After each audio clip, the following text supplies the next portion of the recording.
ప్రస్తుతం మనతో పాటు సీనియర్ జర్నలిస్ట్ దాము బాలస్వామి వారితో మాట్లాడదాం. నమస్కారం సార్. నమస్తే సార్, సినీ నటి జయప్రద అరెస్ట్ కాబోతున్నారు అంటూ వార్తలు అయితే రావడం చూస్తున్నాం సార్. మరి ఎందుకు, ఏమిటి, మరి అరెస్ట్ అవుతారంటారా సార్? ఇది నాకు తెలిసి ఇది ఈ మధ్యకాలంలో ఇది మూడోసారి.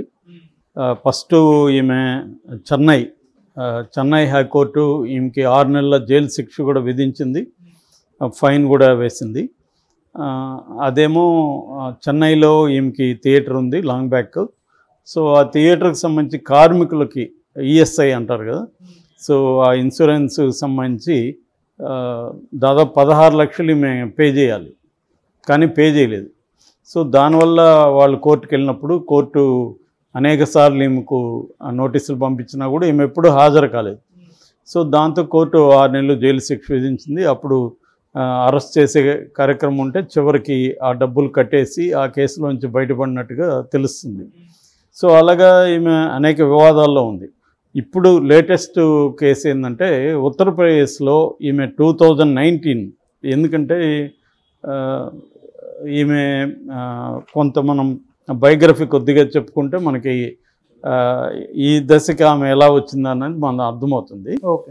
సో యాక్చువల్గా చాలామందికి తెలుసు, ఈమె రాజమండ్రి వెళ్ళది నేటివ్ ప్లేసు.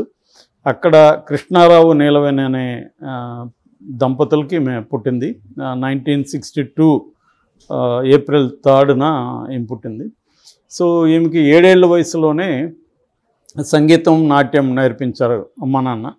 యాక్చువల్గా వాళ్ళ నాన్న, వాళ్ళ బాబాయ్ వాళ్ళందరూ కూడా సినిమా ఫైనాన్సియర్స్ వాళ్ళు.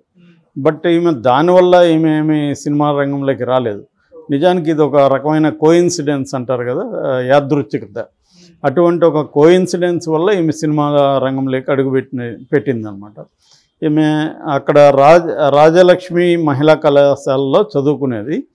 అప్పుడు 7th 8th ఆ టైంలో ఒక కాలేజీ ఫంక్షన్కి మన ఎం ప్రభాకర్ రెడ్డి యాక్టర్ ఉన్నారు కదా, ఆయన్ని పిలిపించారు వాళ్ళు. సో ఆ రోజు ఈమె డ్యాన్స్ అక్కడ ప్రోగ్రామ్ ఉంది.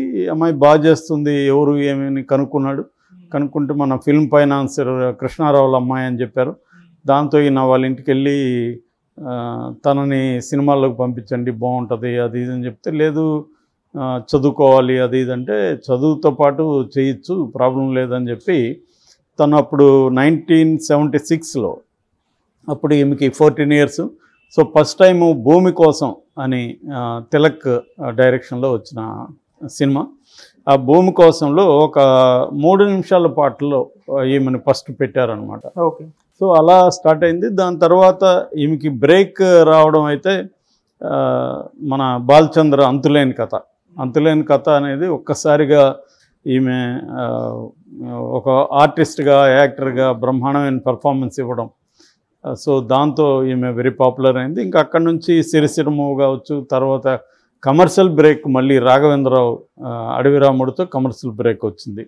ఇంకా వరుసగా యమగోళ లాంటి సినిమాలు, కమర్షియల్ సినిమాల్లో దీనికున్న ఇదేంటంటే ఇటు కమర్షియల్ సినిమాలు, ఇటు కొంత middle of the road movies అంటారు. అంటే అటు కమర్షియల్గాను ఉంటుంది, ఇటు ఆర్టిస్టిక్గాను ఉంటాయి. అటువంటి మూవీస్లో కూడా ఈమె అనేక వాటిలో చేయగలిగింది. అంటే కమర్షియల్గా ఎక్స్పోజ్ చేయడం, మెలో డ్రామా అవన్నీ ఉంటాయి. అట్లాగే రియలిస్టిక్ పెర్ఫార్మెన్సు, ఓన్లీ తన పెర్ఫార్మెన్స్ ద్వారానే కథ నడిపించడం, అలాంటి క్యారెక్టర్లు కూడా ఈమె చేసింది. సో ఈమె సచిత్రే కూడా most beautiful face of Indian cinema అని కూడా ఆయన అన్నారు. సో అలాగా ఈమె సినిమా కెరీర్ దాదాపు 2005 వరకు కూడా ఉన్నింది. ఆ తర్వాత స్లో డౌన్ అయింది. లాస్ట్ సినిమా నాకు తెలిసి 2018లో ఏదో ఒక సినిమా చేసింది. ఆ తర్వాత సినిమాలు లేదు. ఇప్పుడు దాదాపు ఆమెకి 62 ఏళ్ళు అట్లా ఉన్నాయి.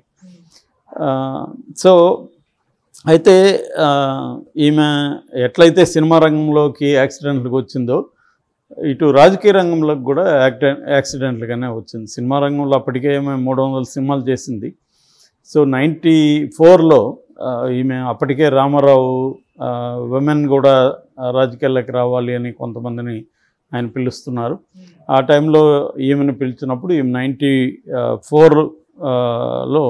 94 అక్టోబర్ 10న టీడీపీలో జాయిన్ అయింది. ఆ తర్వాత అప్పటికి రెవెన్యూ మినిస్టర్గా ఉన్న చంద్రబాబుతో పరిచయం రావడం, సో చంద్రబాబు ఆయన ఎన్టీ రామారావుని కోల్దోసి ఆయన అధికారంలోకి రావడానికి కోసం ఎమ్మెల్యేల తిరుగుబాటు చేసినప్పుడు అనేక మంది లాగే ఈమె కూడా చంద్రబాబు వైపు వచ్చింది. సో దాని ఆమె ఆ టైంలో బాగా చంద్రబాబుకి హెల్ప్ చేస్తుందని చెప్తారు. సో దాని ప్రతిఫలంగా చంద్రబాబు 96లో ఆమెను రాజ్యసభ పంపించాడు. బట్ ఆ తర్వాత అక్కడ కూడా తెలుగుదేశంలో కూడా అనేక ప్రాబ్లమ్స్ ఈమె ఫేస్ చేసింది. దాంతో అక్కడి నుంచి బయటకు వచ్చేసి ఈ లోపల ఆమెకి అక్కడ సమాజ్వాదీ ములాయం సింగ్ యాదవ్ వెళ్తాం, ఎందుకంటే ఈమె హిందీలో కూడా చాలా సినిమాలు చేసింది, అందువల్ల హిందీ బెల్ట్లో కూడా మంచి క్రేజ్ ఉంది. రెండోది ఆమె పరిచయాలు కూడా ఉన్నాయి. అలాగే ఈమె అమర్ సింగ్తో పరిచయం రావడం, అక్కడి నుంచి ములాయం సింగ్ పార్టీలో చేరడం. తర్వాత 2004లో రాంపూర్ నుంచి ఆమె కంటెస్ట్ చేసింది, అక్కడ ఆమె ఎంపీగా ఎన్నిక అయింది. ఆ తర్వాత మళ్ళీ 2009లో ఆమెకు అజామ్ ఖాన్ అని అక్కడ ములాయం సింగ్ పార్టీలో సమాజ్వాదీ పార్టీలో ఈమెకి మధ్య గొడవలు రావడం, దాని నుంచి ఈమెను ఎక్స్పెల్ చేశారు. సో ఈమె అమర్ సింగ్ ఇద్దరిని ఎక్స్పెల్ చేస్తే వీళ్ళిద్దరు బయట వచ్చి అక్కడ ఆర్ఎల్డి అనే ఒక పార్టీ పెట్టుకున్నారు. సో దాంట్లో కూడా ఇమ్మలేకపోయారు. అక్కడ నుంచి బిజ్నూర్ అనే కాన్స్టిట్యుయెన్సీలో కూడా ఈమె పోటీ చేసింది, ఓడిపోయింది. సో ఇంకా ఆ తర్వాత 2019లో ఆమె బీజేపీలో చేరింది. బట్ అప్పటి నుంచి కూడా యాక్టివ్గా లేదు. అయితే ఈ మధ్యకాలంలో ఇటువంటి వివాదాల్లో ఇరుక్కుంది. ఇప్పుడు ప్రజెంట్ కేసు ఏంటంటే 2019లో ఆమె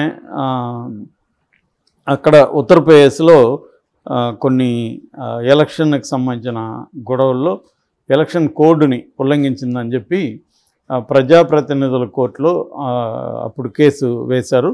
సో అక్కడ ఈమెకు అక్కడి నుంచి నోటీసులు, ఇప్పటి వరకు ఆమెకు దాదాపు 7 సార్లు కోర్టు నుంచి నోటీసులు వచ్చినా కూడా అరెస్ట్ చేయలేదు పోలీసులు. సో అరెస్ట్ చేయమని కూడా గతంలో డిసెంబర్లో కూడా ఈమె అరెస్ట్ అవుతుంది అనుకున్నారు. డిసెంబర్లో కూడా ఇదే కోర్టు అరెస్ట్ వారెంట్ NBW అప్పుడు కూడా అంటే non bailable arrest warrant issue చేసింది. అయినా కూడా పోలీసులు మరి ఈమెమన్నా అక్కడ మేనేజ్ చేసుకుందా ఏమో తెలియదు, కానీ పోలీసులు అరెస్ట్ చేయలేదు. దాంతో ఈరోజు నిన్న కోర్టు చాలా సీరియస్గా పోలీసుల్ని ఆదేశించింది, ఎట్టి పరిస్థితుల్లో మీరు ఆమెను అరెస్ట్ చేసి తీసుకురావాలి, ఇప్పటికీ 7 సార్లు ఇచ్చింది అని చెప్పింది కోర్టు. సో దాంతో ఉత్తరప్రదేశ్ నుంచి పోలీసులు తెలంగాణకు వచ్చి తెలంగాణ పోలీసులను కాంటాక్ట్ చేసినట్టు చెప్తున్నారు. సో కానీ ఆమె ఇక్కడ హైదరాబాద్లో లేరు అని చెప్తున్నారు. మరి ఆమె ఏమన్నా లాస్ట్ టైం కూడా ఇలాగే మిస్ అయింది, ఆమె అజ్ఞాతంలోకి వెళ్ళింది. సో మేబీ ఆమెకి కోర్టుల్ని ఎలా డీల్ చేయడం ఇవన్నీ బాగా కొట్టిన పిండి అయిపోయినట్టుగా మనకు కనబడుతుంది. మొన్న కూడా మనం చూసాము, అక్కడ కూడా వల్లభనేని వంశీ కూడా సేమ్ కేసే, ఎలక్షన్కి సంబంధించిన కేసు.